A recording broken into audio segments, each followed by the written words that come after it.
Good morning, students. Today our topic is class 9th SS subject, chapter number 2, political part, constitution design.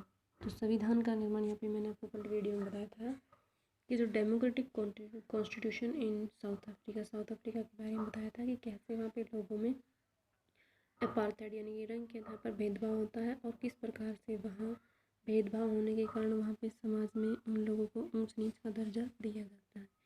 ये जो बंटवारा है वो रंग के आधार पर है और इसी के साथ साथ उन लोगों में काफ़ी लंबा भेदभाव होने के कारण एक लंबा संघर्ष होता है जिसके कारण उनमें भेदभाव को दूर किया जाता है और उन लोगों को समानता से रहने के लिए समाज में अधिकार दिया जाता है।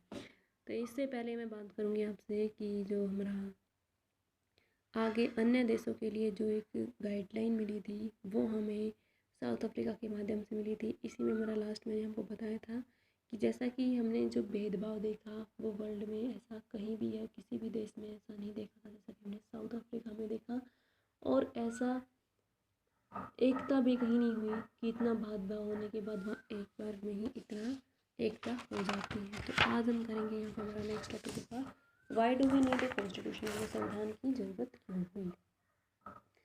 तो यहाँ पे हमें जो संविधान की ज़रूरत हुई है वो South African an example is a good way to understand why we need a constitution. तो हमारे इसके लिए एक सबसे अच्छा जो हमारा एग्जाम्पल है वो दक्षिणी अफ्रीका के उदाहरण के माध्यम से इसे हम समझा सकते हैं।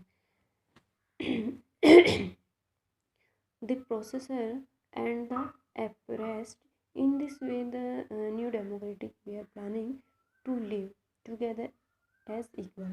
सभी लोगों को एक समान रूप से समानता देने के लिए यहाँ पे प्लानिंग की गई थी एक नए लोकतांत्रिक बनाने के लिए। उसमें it was the not giving to be easy for them trust each other, और सभी लोगों को इसमें एक दूसरे पर भरोसा पाना इसमें आसान तो नहीं था, लेकिन दे हैड देयर फेयर्स, लेकिन अपने अंदर एक किस्म का जो डर बना हुआ था।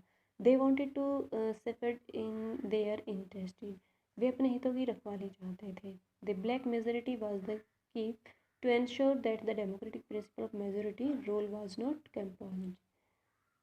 कंप्रोमिस्ड। तो यहाँ पे कंप्रोमाइज़ की बहुमत के जो लोकतंत्र शासन सिद्धांत है उनका समझौता न हो। They wanted substantial social and economic rights, और उनको जो सामाजिक और आर्थिक अधिकार चाहिए थे।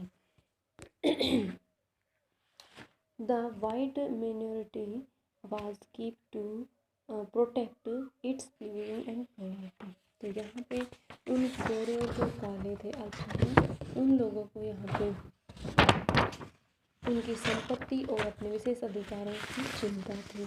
After long negotiations both parties agreed compromise, लंबे समय तक बातचीत के बाद दोनों में समझौता होता है, जो दोनों समझौते के लिए तैयार हो जाते हैं।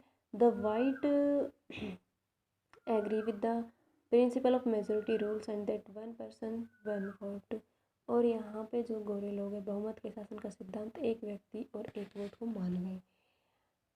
यहाँ पे जो they also agree to accept some basis rights for the poor and the workers, और जो यहाँ गरीब व लोगों के मजदूरों की बुनियादी थी अधिकार से भी सहमत हो गए थे।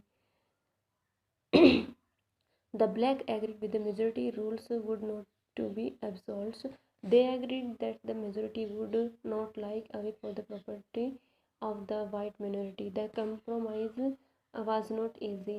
How was this compromise going to the implements?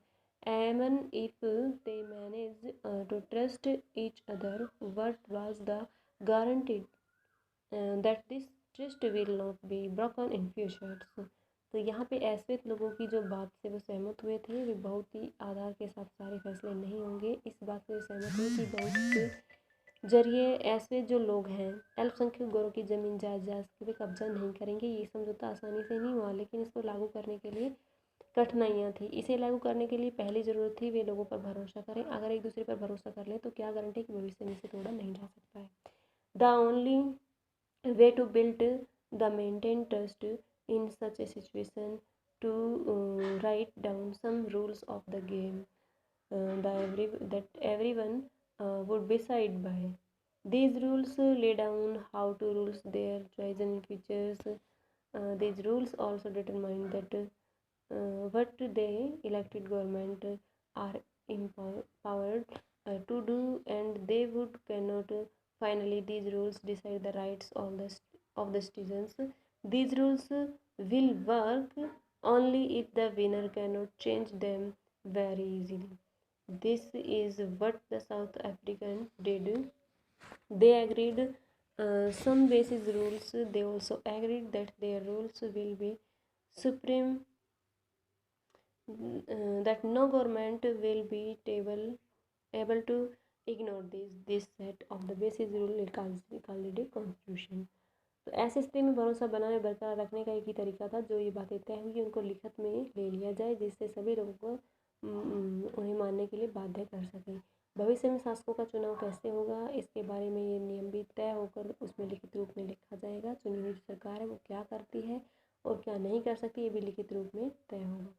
लिखित नियमों को नागरिकों अधिकार भी कह सकते हैं। ये नियम काम करेंगे या जो जीतने वाला है उन्हें आसानी से या मन चाहे ढंग से उसमें नहीं बदलाव कर सकते हैं।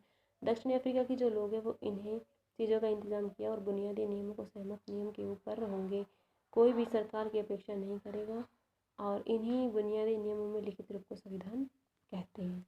तो इसीलिए यानी कि सबसे पहले यहाँ पे बताया गया है कि कुछ पॉइंट्स भी यहाँ पे दे रखे हैं जिनसे संविधान अनेक काम भी करता है। इनके प्रमुख काम क्या क्या दिखा रखे हैं इसमें। First, it generates a degree of trust in constitution that is necessity for different kind of people to live together.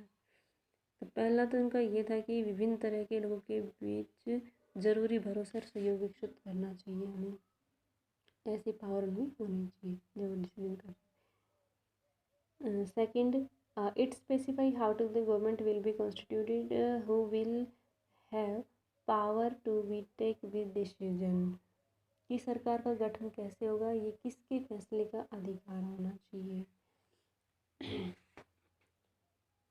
इस तरीके से हमारे कुछ पॉइंट दे रखे थे जिसके माध्यम से इसमें बता सकते हैं। तो आज के लिए हमारा इतना टॉपिक होगा। नेक्स्ट टॉपिक करेंगे हम मेकिंग द इंडियन कॉन्स्टिट्यूशन, भारतीय संविधान किस तरीके से बना था। थैंक यू स्टूडेंट्स, इतना आपको रीड भी करना है, इससे रिलेटेड जो क्वेश्चन आपके एक्सरसाइज दे रखे हैं वो क्लियर भी करने होंगे। Thank you.